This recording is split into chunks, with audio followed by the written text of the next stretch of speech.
சிவகார்த்திகேயன் அப்படின்னாலே பொய் சொல்லுவாரு. சிவகார்த்திகேயனா துரோகி. சோசியல் மீடியால பயங்கரமான ஒரு ஐடிங்க வச்சு தான் சிவகார்த்திகேயன் இந்த நிலைமையில வந்துட்டு இருக்காருன்றது தான் இப்போ சோசியல் மீடியால ஒரு டாக்காவே இருக்கு. Welcome to retro media.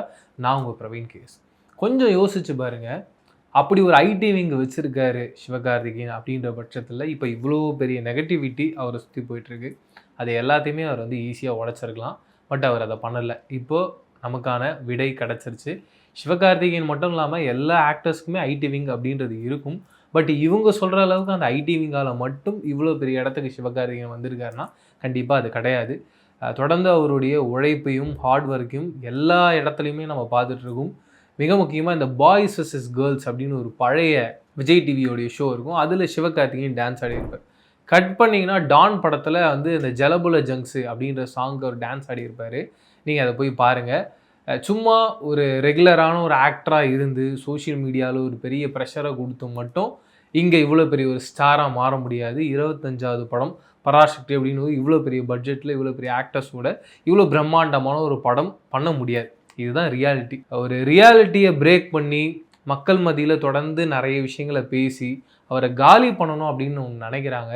அது கண்டிப்பாக கஷ்டமாக இருக்குது. எனக்கு தெரிஞ்சு எப்போ சிவகார்த்திகேயன் அப்படின்றவர் ஒரு மிடில் கிளாஸ் ஃபேமிலியிலேருந்து ஒரு மீடியாவுக்கு டெலிவிஷனுக்கு போகிறாரு, மறுபடியும் டெலிவிஷனுக்கு வந்து சினிமாவுக்கு போகிறான்ற போது என்ன மாதிரி எங்களை மாதிரி நிறைய மிடில் கிளாஸ் பசங்களுக்கு அவர் ஒரு வழிகாட்டியாக இருந்திருக்காரு. தெரிஞ்சோ தெரியாமலையோ அவரை பார்த்து நிறைய பேர் மீடியாவுக்கு வந்திருக்கோம், சந்தோஷமான லைஃப்பை லீட் பண்ணிக்கிட்டு இருக்கோன்றது தான் நான் கண்டிப்பாக இந்த இடத்துல மென்ஷன் பண்ணணும்னு ஆசைப்பட்றேன். ரெண்டாவது என்னென்னா அவர் பொய் சொல்கிறாரு அப்படின்றது சொல்லுவாங்க. என்ன பொய் அப்படின்னா ஃபஸ்ட்டு வந்து ரீசெண்டாக அந்த பராசக்தியோடைய அந்த ஆடியோ லான்ச்சோ ஈவெண்ட்டோ இதில் ஒன்று பேசியிருப்பார். நான் வந்து விஜய் சார் தரப்பில் ஃபோன் பண்ணி பேசினேன் அப்படின்னு சொல்லிட்டு அது ஒரு கட்டத்துக்கு மேலே என்ன மாற்றிட்டாங்கன்னா ஒரு விஜய் சார்கிட்டே பேசினார் அப்படின்ற மாதிரி மாற்றி அதுக்கப்புறம் வெளி சைட்லேருந்து பேசி இல்லை ஒரு விஜய் சார்கிட்ட பேசலை, விஜய் சார் மேனேஜர்கிட்ட தான் பேசினார் அப்படின்ற மாதிரி நியூஸ்லாம் போயிட்டு இருந்தது. நீங்கள் அந்த வீடியோ கிளிப்பிங்கை போட்டு பார்த்தாலுமே தெரியும். அவர் ரொம்ப தெளிவாக சொல்லியிருப்பார். நான் விஜய் சாருடைய தரப்பில் இருந்து தான் பேசியிருந்தேன்.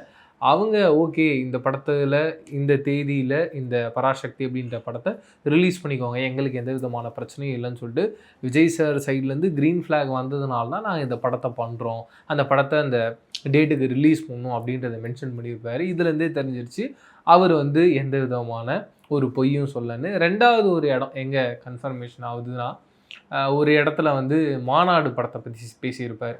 அது ஒரு இன்டர்வியூ. அதில் என்ன சொல்லியிருப்பார்னா வெங்கட் பிரபு சார் வந்து நம்ம சிலம்பரசன் சார் வச்சு மாநாடு பண்ணிகிட்டு இருந்தார். நடுவில் ஒரு சில காரணங்களால் அந்த படம் பிரேக் ஆச்சு. அந்த பிரேக் ஆனதுக்கு அப்புறமா என்கிட்ட அந்த கதை வந்துச்சு, நான் பண்ணுறதா கேட்டிருந்தாங்க. அப்போ நான் சொல்லியிருந்தேன் இல்லை நான் பண்ணல, அது எஸ்டிஆர் அவர்கள் பண்ணால் தான் கரெக்டாக இருக்கும், நீங்கள் அதை பண்ணுங்கள் சார், அடுத்த படம் நம்ம சேர்ந்து ஒர்க் பண்ணலான்ற நான் சொல்லியிருந்தேன்ற சொல்ல. இதுலேயுமே ஒரு கிளாரிட்டியை பாருங்கள். மாநாடு படம் ஏதோ ஒரு ரீசனுக்காக பிரேக் ஆகிருக்கு. பட் சோஷியல் மீடியாவில் என்ன போட்டு அடிக்கிறாங்கன்னா எஸ்டிஆர் வந்து அந்த படத்துலேருந்து வெளியில் வந்துட்டார், அதன் காரணமாக சிவகார்த்திகேயன் கிட்ட வந்தது, அதனால் சிவகார்த்திகேயன் வேணான்னு சொன்னார் அப்படின்ற மாதிரி போட்டு அடிக்கிறாங்க. அண்டு சிவகார்த்திகேயன் இதெல்லாம் வந்து ப்ரொபகண்டா பண்ணிகிட்டு இருக்காரு, ஒரு பொய் சொல்லிகிட்டு இருக்காருன்னு சொல்கிறாங்க. நீங்கள் யோசிச்சு பாருங்கள், அவர் எங்கே எஸ்டிஆர் அவர்கள் வெளியில் போனார், அதனால் இந்த மாநாடுன்ற படம் எனக்கு வந்ததுன்றதை சொன்னார். எங்கேயுமே அவர் சொல்லலை. நீங்களாக ஒன்று கற்பனையாக ஒன்று உருவாக்கி சோஷியல் மீடியாவில் அவரை விட பயங்கரமாக ஒரு ஐடி விங்க ஒன்று வச்சு அடித்து காலி பண்ணிவிட்டு அதுக்கப்புறம் அவர் தான் பெரிய ஐடி விங் வச்சுருக்காரு, அதனால தான் அவர் ஒரு பெரிய சூப்பர் ஸ்டாராக மாறிட்டு இருக்காருன்றதெல்லாம் சொல்கிறது எனக்கு ரொம்ப ஃபன்னியாக இருந்தது. அண்டு தொடர்ந்து அவர் என்ன நடந்ததோ அந்த ஃபேக்டை மட்டும் தான் பேசிக்கிட்டு இருக்காரு. இவங்க அதில் எக்ஸ்ட்ரா மசாலாவை போட்டு தொடர்ந்து ஒரு வாட்டியும் இல்லை அவர் இப்படி ஒரு பொய் சொன்னார் அப்படி ஒரு பொய் சொன்னார்னு சொல்லிகிட்டு இருக்காங்க. எனக்கு அதை பார்க்கும்போது சிரிப்பாக இருந்தேன். ஏடா ஒரு மனுஷன் ஒரு மிடில் கிளாஸ்லேருந்து கஷ்டப்பட்டு அடித்து பிடிச்சி மேலே வந்தால் உங்களுக்கு பொறுக்கலையா, ஏன் இப்படி பண்ணிகிட்டு இருக்கீங்கன்றது தான் தோணுச்சு. அடுத்து என்ன பாயிண்ட் அவங்க மென்ஷன் பண்ணுறாங்கன்னா அதே மாதிரியான ஒரு இன்டர்வியூவில் அவர் சொல்கிறாரு, நான் வந்து இந்த சூரரை போற்று கதையை கேட்டுருந்தேன். அப்போ வந்து நானாக டைரெக்டாக கேட்குற அவர் அந்த இடத்துல என்ன மென்ஷன் பண்ணுறாருன்னா நான் கேட்டதாக யாரும் வந்து சுதா மேம்கிட்ட சொல்லியிருக்காங்க, நான் ரிஜெக்ட் பண்ணதாக சொல்லியிருக்காங்க, எனக்கு டேரெக்டாக அந்த கதைக்கு வரவும்லாம் நான் கேட்கவும் இல்லைன்னு. அப்போ சுதா மேமே கோவப்பட்டு பேசுகிறாங்க. இல்லை அவர் கேட்டிருக்காரு, அவர் கஜினி மாதிரி இந்த ஸ்கிரிப்ட் இருக்குது, கஜினி மாதிரி இருக்க ஸ்கிரிப்டில் நம்ம எப்படி நடிக்கிறதுலாம் சொல்லியிருக்காருன்ற மாதிரிலாம் சொல்கிறான். நீங்கள் யோசிச்சு பாருங்கள், அவர் அந்த இடத்துல மீடியா முன்னாடி அதை பேசணும்னு எந்த விதமான ஒரு அவசியமும் கிடையாது. அதாவது பார்த்தீங்கன்னா அங்கே இருக்க ஹோஸ்ட் ஆங்கர் அப்படி ஒரு கேள்வியும் அவர் வைக்கல. அவர் என்னன்னா சுதா மேமுக்காக இந்த ஒரு விஷயத்தை நம்ம மக்கள் முன்னாடி ஒன்று கிளியர் பண்ணிடலான்றதுக்காக பேச வர, மறுபடியும் அவங்க சொன்ன பதிலில் அது ஏதோ ஒரு கொலாப்ஸ் ஆச்சுன்றது புரியுது. இருந்தாலும் அவர் ஒரு வாட்டியும் எல்லா விஷயத்தையும் பேசும்போது மக்கள்கிட்ட அது ஒரு கிளாரிட்டியை கொடுத்துடலாம். என்னை எல்லாரும் ஒரு கெட்டவனா ஒன்று ட்ரீட் பண்ண ஆரம்பிச்சிட்டாங்க, மாற்ற ஆரம்பிக்கிறாங்க. அப்படி ஒரு விஷயம் கிடையாது. நான் என் வேலையை பார்த்துட்டு போயிட்டு இருக்கேன்றதை அவர் பண்ணுறாரு. ஆனால் தொடர்ந்து இப்படி ஒரு விஷயங்கள் தொடர்ந்து அவரை சுற்றி ஒரு நெகட்டிவிட்டியை க்ரியேட் பண்ணி ஒரு காலி பண்ணணும்னு நினச்சிக்கிட்டே இருக்காங்க. நான் சின்ன வயசுலேருந்து நிறைய ஆக்டர்ஸை பார்த்துருக்கேன். எப்பப்பெல்லாம் ஒரு ஆக்டரை காலி பண்ணணுன்னு ஒரு பெரிய டீம் ஒர்க் பண்ணுதோ, அடுத்த 5 வருஷத்துக்கு அப்புறமா அந்த ஆக்டர் தான் டயர் 1 ஆக்டராக இருப்பார். அவர் கீழே தான் எல்லாரும் இருப்பாங்க. அதே மாதிரியான ஒரு சிச்சுவேஷனில் நான் ஒரு சின்ன வயசுலேருந்து வளர்ந்து வந்துட்டு இருக்கும்போதே சூப்பர் ஸ்டார் அவர்கள் எவ்வளோ பெரிய உச்சன்றது தெரியும். அவருக்கு என்ன மாதிரியான பிரச்சனைலாம் வந்திருக்குன்றது கேட்டு தெரிஞ்சிருக்கேன். அப்போ அவர் எவ்வளோ பெரிய ஸ்டாராக மாறி இருக்கான்றதை நான் தெரிஞ்சுக்கிட்டு இருக்கேன். நான் வளர்ந்து வரும்போது விஜய் அண்ணாவை பார்த்துருக்கேன். விஜய் அண்ணாவுக்கு தொடர்ந்து எல்லா படங்களும் எவ்வளோ கஷ்டம் வந்திருக்கு. அவர் ஒரு வாட்டியும் அதை பிரேக் பண்ணி இப்போ எப்படி ஒரு லீடராக வந்து நிற்கிறாருன்றதை நான் பார்த்துருக்கேன். அதே சிச்சுவேஷனை தான் இப்போ சிவகார்த்திகேயன் அண்ணாவை திரும்ப வைக்கிறாங்க. மீண்டும் அப்படி ஒரு சிச்சுவேஷன் நடக்கும். எப்படி இவங்க எல்லாருமே ஒரு பெரிய ஸ்டாராக ஜொலிக்கிறாங்களோ எல்லாத்தையும் பிரேக் பண்ணி அதே மாதிரி ஒரு பெரிய ஸ்டாராக எஸ்கே அண்ணா வருவார். ஏற்கனவே ஒரு பெரிய ஸ்டார் தான், அதில் சந்தேகமே இல்லை. நான் சொல்கிறது இப்போ வந்து ஒரு தமிழ்நாடு ஓவராலாக அந்த தமிழ் மக்களுடைய மனசில் பெரிய இடம் பிடிச்சிருக்காரு. அதர் ஸ்டேட்ஸ் தெலுங்குலையாக இருக்கட்டும், கர்நாடகா இருக்கட்டும், இந்த சவுத் ஸ்டேட்ஸில் மட்டும் ஒரு பெரிய இடத்த பிடிச்சிருக்காரு. சவுத் இந்தியாவில் ஒரு பெரிய இடத்த பிடிச்சிருக்காரு. அப்படி நார்த் பெல்ட்லேயும் ஒரு பெரிய கலக்குவாருன்றது தான் என்னுடைய ஒரு பெரிய ஆசையாகவும் இருக்குது, எதிர்பார்ப்பாகவும் இருக்குது. அது கண்டிப்பாக நடக்கும்ன்றதை நான் சொல்கிறேன். அதுக்கு ரீசனாக என்ன அமையும்னா, இப்படி தொடர்ந்து அவர் மேலே பிரச்சனைகளையும் புகார்களையும் அவர் மேலே ஒரு ப்ரெஷரையும் வச்சுக்கிட்டே இருக்காங்க.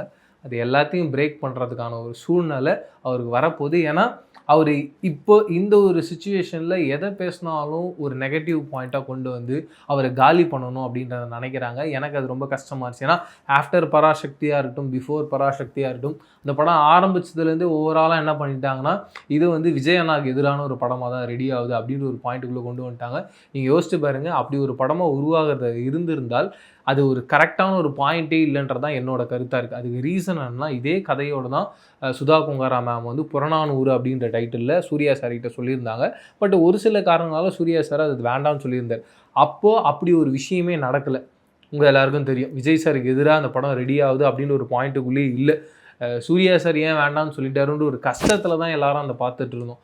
அது வந்து சிவகார்த்திகேயன் சார்கிட்ட வந்துருச்சு, சிவா அண்ணா கிட்ட வந்துருச்சுன்றத பல பேரால் பொறுக்க முடியாமல் தொடர்ந்து அதுக்கு எதிர்க்க ஒன்று க்ரியேட் பண்ணணுன்னு இப்படி ஒன்று க்ரியேட் பண்ணி அடித்து காலி பண்ணிட்டாங்க. நீங்கள் என்ன சொன்னாலும் சரி, விஜய் அண்ணாவுக்கு எதிர்க்க எந்த ஹீரோவோட படம் ரிலீஸ் ஆனாலும் அங்கே டயர் 1 ஸ்டார் விஜய் அண்ணா தான்.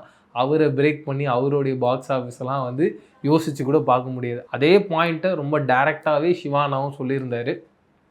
தம்பி ஒரு சைடில் ஒரு இடத்துல வராரு, அண்ணன் ஒரு சைடில் வராரு. இது ஒரு அண்ணன் தம்பி பொங்கலாக தான் இருக்கணுன்ற மாதிரி தான் அவர் ஆசைப்பட்டார். பட் அதுவுமே நடக்கலை. நம்மளுடைய துரதிர்ஷ்டமாக ஜனநாயகன் இப்போ வரைக்கும் பார்க்கல. கண்டிப்பாக எல்லாருக்குமே ரொம்ப கஷ்டமாக இருக்குது.